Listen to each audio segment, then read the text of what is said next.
I have a quote here that says, "It is not true that nice guys finish last. Nice guys are winners before the game ever starts." So, in the Bible, Jesus says a parable that says, "Many that are first will be last, and the last first. For many are called, but few are chosen." I'm going to tie this quote in also. It doesn't matter when you start. It matters how you finish. In other words,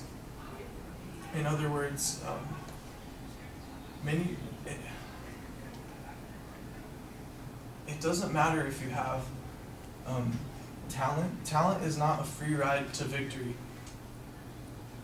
It is not true just because you start first in something, whether it's music, sports, school, anything, that doesn't mean that you're going to finish perfectly. What matters, just because you have talent in something, that doesn't mean that you're going to automatically succeed. Let's say you're on a great sports team, or you have a musical mentor, or you want to be a mathematician, and your mentor tells you, you have a lot of talent, you can be the best in the world. Just because you have talent doesn't mean that you are going to be the best in the world. It means that you have a lot of work to do. So talent is not a free ride to victory. And this quote says, "It is not true that nice guys finish last. Nice guys are winners before the game ever starts." Humility is a big key thing. A lot of the greats, whether they're athletes, great musicians, great mathematicians, actors, a lot of them have one thing in common. They're very positive and they're very humble. So in this quote by Walker, he says, "Nice guys are winners before the game ever starts." So that means that they're humble, they're not arrogant. We must have humility if we want to be great, whether it's in school or music or sports or whatever it is. We must be nice. And it's not, talent is not a free ride to victory. And I would like to conclude by, today I've talked about the parable where Jesus said, many that are last will be first. In other words, not everyone who starts first will finish first, but many that are last will be first, and the first will be last. For many are called, but few are chosen. And I've also talked to you about the importance of that talent does not mean that you're going to be great, but what matters is dedication and hard work, whether it's martial arts, sports, working out, acting, theater, arts, anything, math. So talent is not a free ride to victory.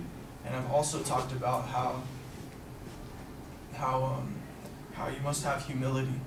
And the key here is nice guys are winners before the game ever starts. So if you're humble, you have the victory from the beginning.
All right, Taylor. Using the quote as an attention device is a little bit awkward because then you're left with the parables and the other quotes that you're using, and I'm not exactly sure what your point of view is going to be. There's not really a preview of what the structure is going to be. I think that you did a good job at the end of the speech making it a lot more coherent than you were at the beginning of the speech. When you kind of come back and you say, so, we talked about the parable, we talked about the phrase, talent's not a free pass to victory, and we talked about how important it is to be humble and to have some humility. Oh, is that what we did? Okay.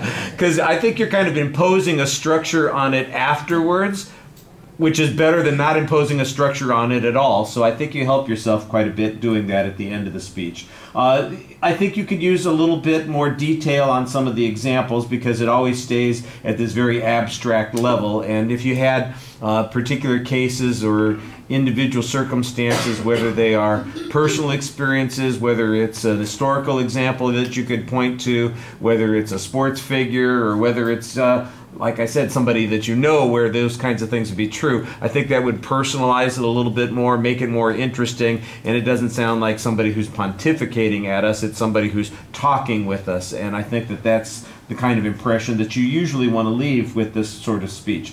On the presentation issues, you are very relaxed. You come across very relaxed. Your voice is calm. You stay within this range. But that calm voice, it's calming you, but it also, I think, draws the energy level down a little bit.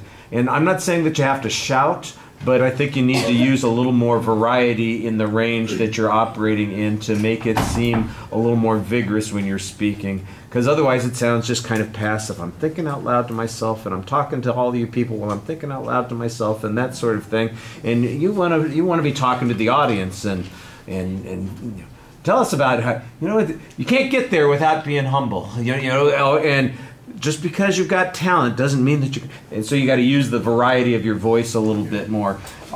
Nothing bad, like I said, we're just talking about places that you could step up a little bit. It's not that there was anything that was problematic there. There were a couple of places where there were some problems, occasional hesitancies, you got stuck for an idea here or there. Or, for instance, I think your gestures are a little bit limited because you have the topic in your hand quite a bit of the time, and so you forget sometimes to do either those transition kinds of gestures or some other kind of indicator while you're speaking.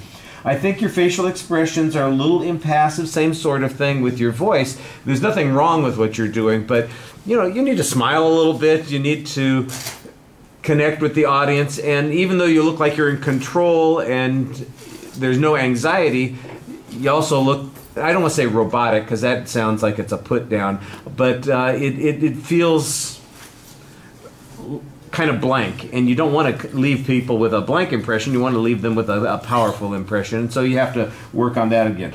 Again, nothing bad, you didn't do anything that was wrong, I'm just saying here's a place that you can improve. Let me see. Oh, I tell you what, I did notice, I thought that you were very contained while you were speaking. Your body movement was controlled for the most part, except in a couple of situations like when you're transitioning between ideas, then you did pace. You weren't pacing while you were speaking, but when you were thinking of the next point, then you seemed to pace a little bit, and that's where the anxiety came out. All right, thank you.